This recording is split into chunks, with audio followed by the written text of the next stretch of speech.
Hello दोस्तों, कैसे हो आप सभी। आज मैं आपके लिए कहानी लेकर आई हूँ। सासू माँ तो एक झटके में ही सुधर गई। मेघा अपने बिस्तर पर बैठी तो उसकी आंखों से आंसू बह रहे थे, पर यह खुशी के आंसू थे। शादी के 2 साल बाद वह दूसरी बार प्रेग्नेंट हुई थी।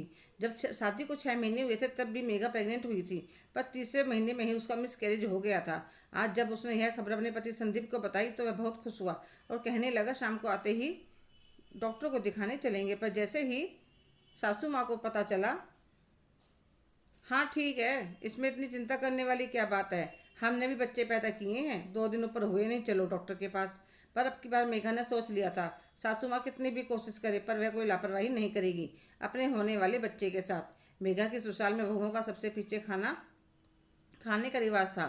सासू माँ की आदत थी, जब भी मैं खाना बनाने लगती रसोई में आकर खड़ी हो जाती।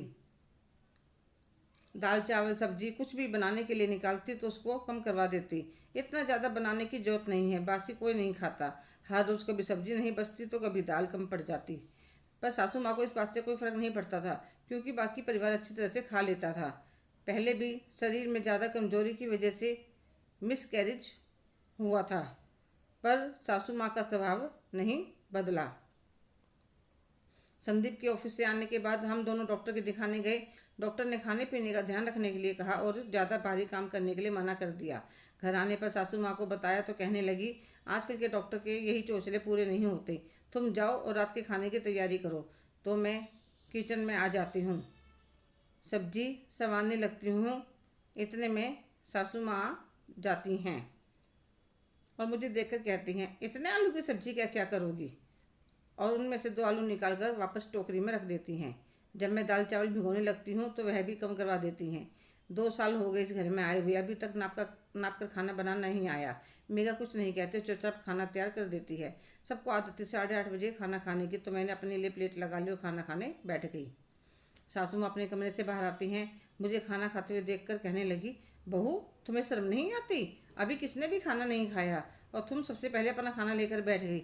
मम्मी जी, मुझे डॉक्टर ने ज़्यादा देर भूखा रहने के लिए मना किया है, इसलिए अब से मैं हर रोज़ इसी समय खाना खाया करूँगी। अरे तुम क्या अनोखी हो जो बच्चा पैदा कर रही हो, हमने भी करे हैं, हम भी सबसे बाद में खाना खाते थे। मम्मी जी, आपके ज़माने में क्या होता था मुझे नहीं पता, पर अब की बार मैं अपने बच्चे के लिए कोई रिस्क नहीं लूँगी। फिर अपना खाना खाकर सबको खाना लगाने लगती हूँ।